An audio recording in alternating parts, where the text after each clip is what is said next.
a escrever um bilhetinho. Então eu quero, antes de tudo, dizer duas coisas. Primeiro, que à noite você vai trazer para mim aqui, vou pregar à noite também, um bilhetinho, uma folhinha, alguma coisa escrita, os teus sonhos. Quais são os teus sonhos? Nós acabamos de cantar que a moça ministrou aqui dizendo que os sonhos do Senhor não se frustrarão na nossa vida. Amém. Os sonhos do Senhor não podem se frustrar na nossa história. Mas eu queria que você escrevesse os teus sonhos. Todos os teus sonhos. Eu quero casar. Minha filha tem 3 anos e ela diz assim: papai, eu vou casar com você, né? Porque eu vou entrar na igreja com você. Então na mente dela, eu vou casar com ela. Eu tenho que explicar direitinho. Então, você quer casar? Quem quer casar e diz amém, glória a Deus, aleluia. Isso, receba. Agora é a hora. Não deixa passar, tá? Eu quero mudar de posição. Eu quero ter um cargo melhor na empresa. Escreva lá. Eu quero ser um missionário. Nós vimos ontem. Eu quero ter filhos. Eu quero... Começo de ano ainda dá tempo, né? Eu quero emagrecer, eu quero... Coloca lá quais os teus sonhos. Vá para o papel e comece a escrever. Tudo bem, tenha sonhos espirituais, mas eu queria que nesse papel você colocasse todos os teus sonhos. Eles incluíssem desejos que parecem simples, como desejos mais profundos, você escrevesse. E daí você traz à noite. Combinado? Todo mundo vai trazer? Todo mundo traz? Combinado? Tenta trazer já, para não fazer aqui na hora. Ora durante o dia, pensa, coloca diante de Deus e traz para a gente. E a segunda coisa que eu gostaria de dizer é que o pastor Jeremias falou algo muito interessante ontem, de que apelo e trazer as pessoas à frente, e apesar de que talvez você já tenha feito isso, em retiro de carnaval, a gente viu no Twitter também, anteontem, que retiro de carnaval a gente aceita Jesus 26 vezes mais ou menos, né? Daí a gente aceita mais uma vez só para garantir. Mas se a gente não tem coragem de, num ambiente como esse, onde tudo coopera para que nós tomemos decisões públicas, se aqui você não tem coragem de sair do teu lugar e vir à frente para nós orarmos juntos, eu duvido que você tome postura lá fora. Se aqui, onde tudo coopera, e nós estamos aqui orando, queremos estar perto de você, lá fora, onde o ambiente é nocivo, onde o ambiente é contrário, eu duvido que você tenha coragem.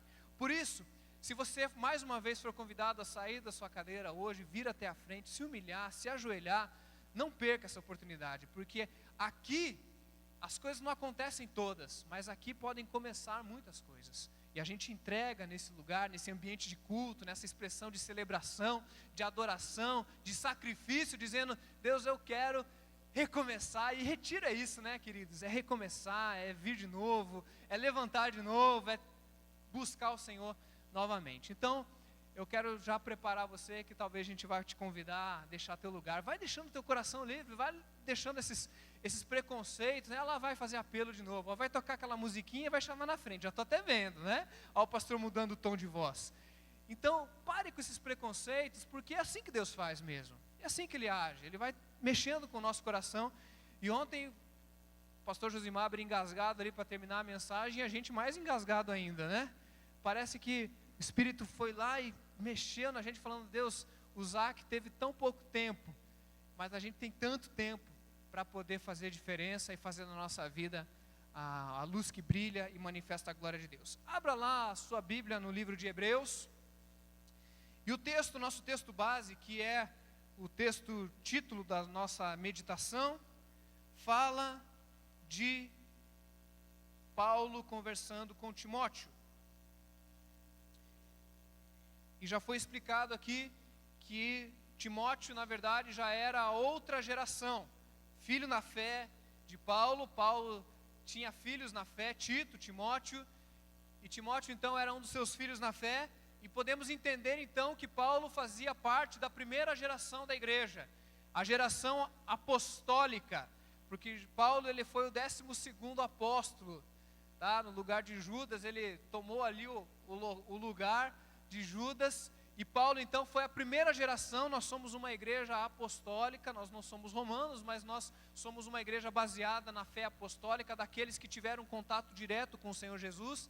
E a primeira geração então de Paulo e de todos os apóstolos, agora já está gerando uma nova geração, e essa geração é Timóteo. E quando Paulo fala para Timóteo, Paulo está dizendo o seguinte: Timóteo, comunique então isso a homens capazes de também estar comunicando. Então a preocupação de Paulo é que a sua geração impactasse a geração de Timóteo, e a geração de Timóteo impactasse a geração dos filhos de Timóteo, e a geração dos filhos de Timóteo impactasse a geração dos filhos, e de geração em geração a palavra do Senhor fosse pregada e estendida até chegar nos dias de hoje.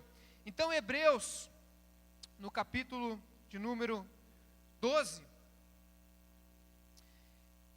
eu gostaria, Hebreus a gente não sabe quem escreveu, os teólogos, os estudiosos dizem que é muito provável que não tenha sido realmente Paulo, mas isso não importa para a nossa meditação, porque o espírito de geração em geração que Paulo estava imprimindo na vida de Timóteo continua no coração do escritor de Hebreus, e diz o seguinte, Hebreus 12, de 1 em diante, quem achou diz achei, quem não achou diz não achei, alguns não acharam, né?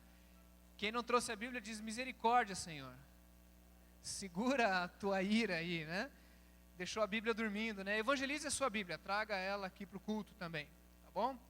Hebreus 12, de 1 em diante, diz assim: portanto nós, uma vez que estamos rodeados por tão grande nuvem de testemunhas, livremo-nos de tudo que nos atrapalha e do pecado que nos envolve, e corramos com perseverança a corrida que nos está proposta, tendo os olhos fitos em Jesus, autor e consumador da nossa fé. Ele, pela alegria que lhe fora proposta, suportou a cruz, desprezando a vergonha, e assentou-se à direita do trono de Deus. Pensem bem naquele que suportou tal oposição dos pecadores contra si mesmo, para que vocês não se cansem e nem desanimem. Na luta, na batalha, na guerra, na luta contra o pecado, vocês ainda não resistiram até o ponto de derramarem seu próprio sangue. Até aí. Deus, nós te agradecemos pela tua palavra, Deus. Obrigado porque ela é eficaz. Obrigado porque o mesmo Espírito Santo que inspirou esses autores a escrever, o Espírito Santo pode agora nos iluminar o pensamento, para que tenhamos total e completa compreensão do texto e possamos aplicá-la de uma forma simples, objetiva, e tomemos pelo menos uma boa decisão que vai mudar toda a nossa vida. Que seja assim, Deus, para a tua honra e glória, em nome de Jesus. Amém. Irmãos, vocês estão percebendo que esse texto de Hebreus 12 vem logo depois de Hebreus 11. E Hebreus 11, você sabe que tem uma galeria, chamada Galeria dos Heróis da Fé. E nós falamos aqui no primeiro dia sobre uma geração que está carente de heróis, né? O Che Guevara, o Seu Madruga, uma geração em quem que se inspira. E a Bíblia então traz homens de fé, heróis que pela fé suportaram e puderam ir trazendo a mensagem do Evangelho de geração a geração, começando lá com Abraão, o pai da fé, e veio então Isaac, Jacó, e os profetas, e os reis, e tem até juízes ali, até Sansão está nessa lista de heróis da fé, e vem chegando e vem contando essa história dos heróis da fé, de uma maneira maravilhosa, a ponto de Hebreus capítulo 11, no final dizer, esses homens, o mundo não era digno desses homens. Isso é tremendo para mim, que o mundo olhava para esses homens e falava, nós não somos dignos desses homens, heróis da fé, pessoas em quem nós podemos nos inspirar. Mas daí o capítulo 12, ele entra de uma maneira muito interessante, ele diz assim, portanto também nós, uma vez que estamos rodeados por tão grande nuvem de testemunhas, o autor de Hebreus está usando esses heróis da fé, e está colocando eles como se fossem numa plateia, e agora esses heróis da fé estão olhando para o palco, e agora esses heróis da fé deixaram de ser os protagonistas da história da mensagem de Deus, e eles agora estão na arquibancada, e eles olham então para o palco, eles olham então para a batalha, eles olham então para um coliseu, imagine um coliseu romano, e eles estão então na arquibancada dizendo, nós estamos rodeando vocês na torcida, para que vocês agora possam ser os protagonistas de um evangelho que vai continuar a ser passado de geração em geração. E daí eu olho para as nossas músicas e eu percebo que a gente tenta cantar isso, e tenta expressar isso, e como nós temos cantado músicas que dizem a a geração da igreja, a geração que se levanta, a geração que canta, a geração que prega, a última geração. Alguns têm essa coragem de dizer profeticamente, crendo que nós fazemos parte da última geração da igreja, e isso eu não tenho base bíblica para dizer, mas tem pessoas que dizem: nós somos os guerreiros da última geração. E a geração que dança, a geração que pula, a geração que chacoalha, a geração que tem laser no culto, que tem fumaça, a geração que usa moicano, a geração que entra na internet. Nós somos uma geração, galera, fantástica, abençoada demais. E quando eu olho então para a história desses heróis da fé, e eu vejo os recursos que eles tinham, as provações que eles passavam, as lutas que eles viviam, e olho para a nossa geração e eu tenho um pouco de medo de sermos acomodados, de sermos uma geração tão tranquila e susse. Adolescente fala susse? É? Uma geração tão susse, que a gente é abençoado demais, galera. Você imagina um pastor que vem aqui dar aviso com peruca, né? Pastor Jeremias vem aqui com liberdade, vem aqui e fala, daí a gente canta e pula, dança. Gente, nós somos uma geração abençoada. Mas eu olho para a história dos heróis da fé, e eu olho para a história da igreja primitiva e dos primeiros cristãos, e eu vejo gente que, como diz o versículo, que nós ainda não resistimos ao ponto de derramar o nosso próprio sangue. Isso me preocupa, porque nós estamos acostumados agora com o evangelho light, com uma vida cristã light, com uma vida cristã em que nós não precisamos pagar os preços, que nós não precisamos pagar o preço da santidade, o preço do envolvimento, do compromisso, da fidelidade. Você já percebeu, a gente tem falado muito de internet, que nós somos a geração que entra e sai dos sites, e a gente experimenta, se não dá certo a gente tenta de novo. Test drive, pergunta para o seu avô se ele, quando ele foi comprar aquele Lamborghini, ele teve um test drive no Lamborghini. Não teve, não era assim. Agora não, agora você pega, eu soube de um lá que você pode ficar uma semana com o carro. Se você gostar, você vai lá e compra. Tem gente que faz isso com relacionamento, você fica. E você fica durante um tempo, se você beija bem e tal, e se depois tem vida sexual mesmo, se a intimidade dá certinho, daí eu vou casar. A gente tem test drive para amizade, tem test drive para relacionamento, e a gente está vivendo uma geração das tentativas e erro, tentativa e erro. Fidelidade, compromisso, lealdade, são palavras que estão ficando fora do nosso vocabulário. E cara, eu fico pensando, esse pessoal que pagou o preço para que você recebesse a mensagem do Evangelho. A mensagem de Jesus chegou até você. A igreja cristã brasileira, a igreja batista, ela é fruto de um movimento missionário americano. E a igreja americana é fruto de um movimento missionário inglês. E a igreja inglesa é fruto de um movimento missionário europeu.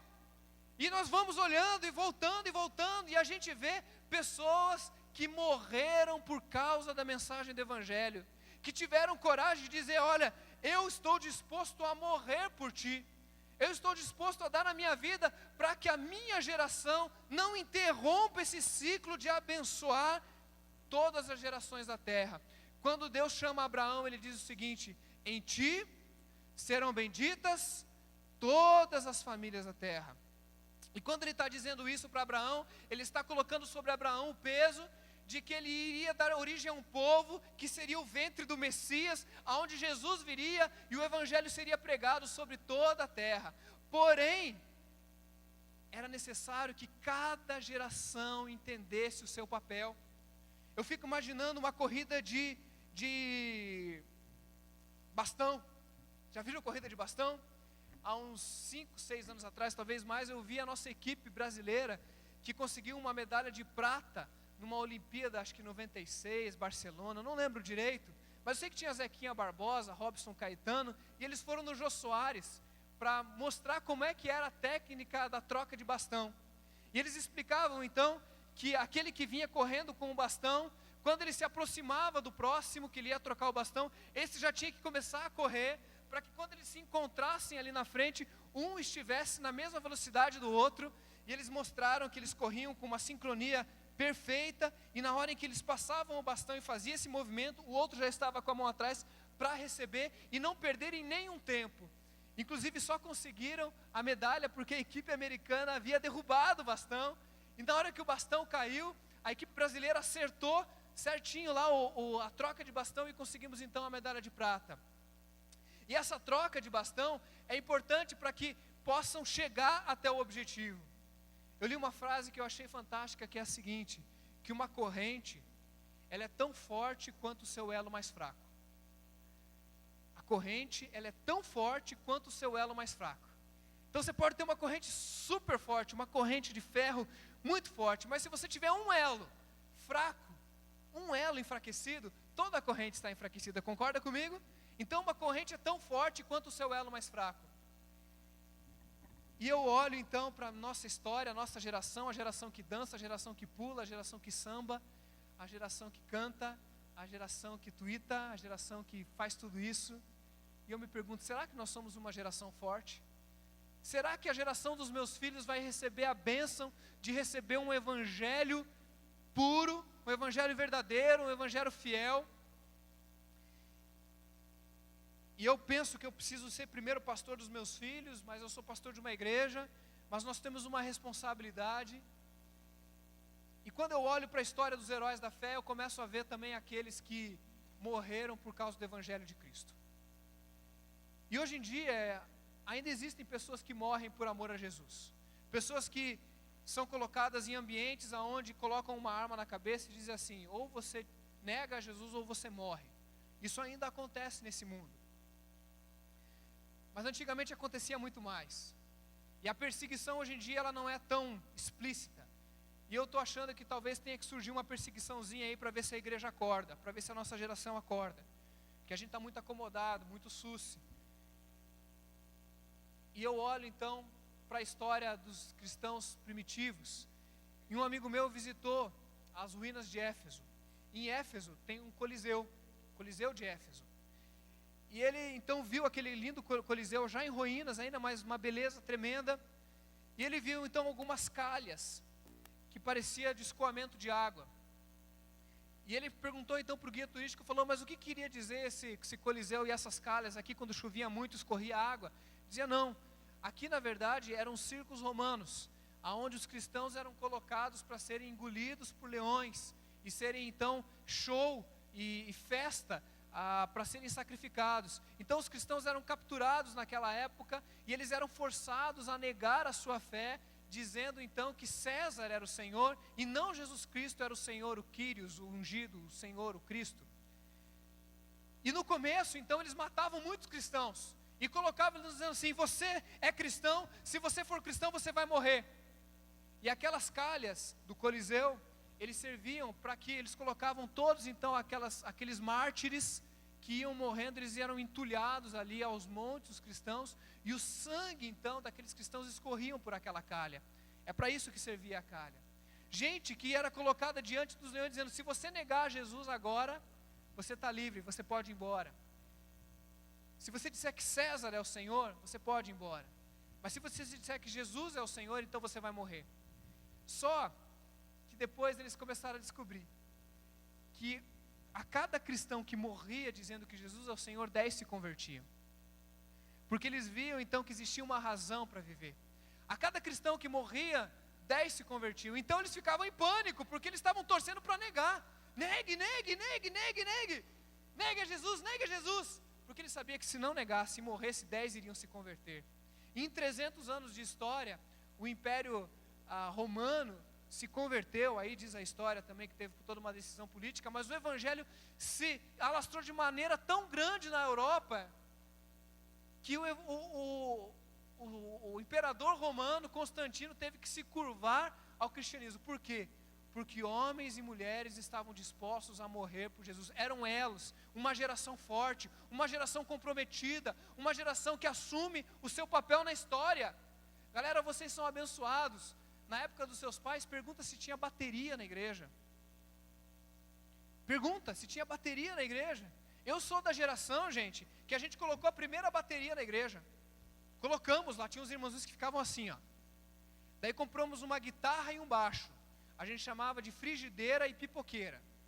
Porque era frigideira porque ela era torta, a guitarra assim, né? E a pipoqueira porque ela ficava estourando quando você colocava lá, ficava pó, pó, pó, pó, pó. E a bateria, e tocava bem baixinho. Botamos um seminarista que era combinado com o pastor de tocar bem baixinho. E foi colocando devagarinho os hinos, os cânticos. Eu sou ainda da geração dos vencedores por Cristo, que começou a trazer aí rebanhão, músicas congregacionais. E galera, vocês agora estão numa geração privilegiada, onde você canta Fernandinho, vou dançar na chuva. E pula e dança, e você tem uma certa liberdade, claro que respeitando os limites das outras gerações, mas a geração que veio antes de você, passou o bastão e está passando e está dizendo, agora é com vocês.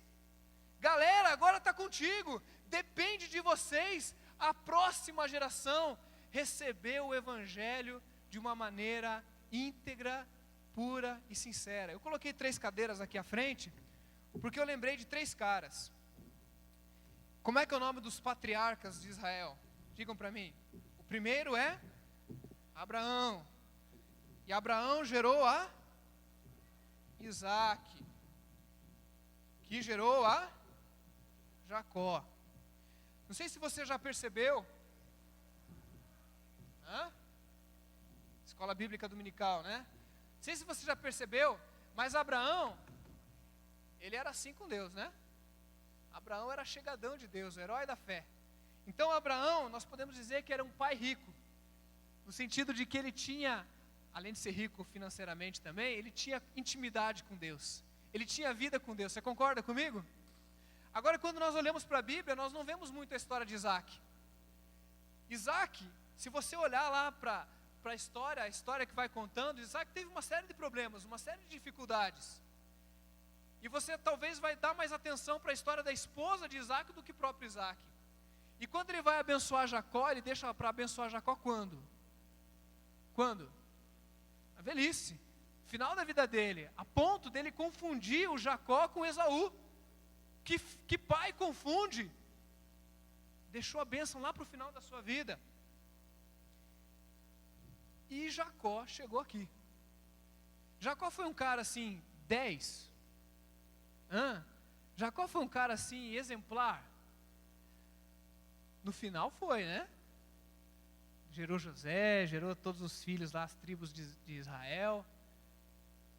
Mas você está percebendo que um cara que tinha vida com Deus, que era meia boca, gerou o usurpador, Jacózão, mentiroso, enganador, aprendeu em casa, com a mãe, mas diz que já desde o ventre já vinha puxando lá uma guerra dentro da barriga da mãe. Abraão, Isaac e Jacó. Tem um livro que eu acho interessante que diz assim: pai rico, filho nobre, neto pobre. Você já viu essa história na tua família? O pai, rico, posses, lutou, começou lá de baixo, começou como servente, começou lá embaixo e tal, cresceu uma empresinha e tal, ficou bem, ficou rico, colocou o filho numa boa escola, o filho é nobre, já nasceu numa boa, não teve que pagar o preço, não teve que fazer valer seu esforço. Filho nobre. A consequência é que ele gasta tudo, ele torra tudo, e o neto já é pobre. E o neto tem que aprender de novo. Jacó teve muita dificuldade, a ponto de ele ter que ir lá para o Jaboque, e teve um face a face com Deus, para que pudesse mudar o seu nome de Jacó para Israel. A minha preocupação é o seguinte: a geração que veio antes da igreja, uma geração Abraão, uma geração que pagou o preço, fidelidade doutrinária, fidelidade bíblica, fidelidade no estudo da palavra, escola bíblica dominical. Domingo de manhã era dia de escola bíblica dominical, não tinha conversa. Aqui, pegava pela orelha e levava lá e pronto, ia aprender. Mas nós estamos talvez numa geração nobre, porque a gente tem data show, a gente tem congresso de adolescentes que pula, que dança, que tem laser. E é bênção ou não é bênção? Mas se a gente entender que a gente tem uma geração para abençoar, que vem depois dessa, a corrente é tão forte quanto o seu elo mais fraco. E eu queria falar só de um assunto hoje, para fazer o apelo para você. Queria que a gente dissesse junto aqui, todos nós juntos, o nome do nosso maior inimigo. Você tem medo de falar? Vamos lá, quando eu contar TT, você vai falar o nome do nosso maior inimigo. aquele que pode causar um grande problema na tua vida. 1, 2, 3 e... Não é Satanás. Você viu como é que é? Não precisa ficar com medo não, viu, gente? Os anjos do Senhor estão aqui em volta, tá? Sabe qual que é o nosso maior problema? Sabe qual que é o nosso maior inimigo que a gente tem que lutar todos os dias? O pecado. Porque o Satanás já está derrotado na cruz do Calvário, amém? A Bíblia diz que ele está debaixo dos nossos pés. E o diabo, ele só arma o teatro. Ele sabe que ele não pode te forçar a pecar. Ele pode armar a cena, ele pode seduzir. Mas o pecado pode acabar com a tua vida. Romanos 3:23 diz que o salário do pecado é a morte. Fala assim, a morte eterna. Sim, se você não depender do sangue de Jesus, é morte eterna e inferno. Mas o pecado, ele destrói a tua vida hoje. É morte hoje. É morte agora. Se você está vivendo no pecado, é morte agora. E sabe o que o texto diz? Visto que estamos rodeados por tamanha nuvem de testemunhas, uma geração da igreja que morreu nos coliseus, geração da igreja que pagou os preços, geração da igreja que foi presa, geração da igreja que levou chacota, uma geração da igreja que está olhando para a gente. Se nós temos uma grande nuvem de testemunhas, vamos abandonar tudo aquilo que está nos atrapalhando, e daí o autor de Hebreus cita claramente o pecado. O pecado. E cara, se tem uma coisa que atrapalha a nossa vida é o pecado. A Bíblia diz que nós precisamos confessar o nosso pecado. Isso quer dizer que enquanto vivemos nessa vida, a carne, nós vamos estar sempre lutando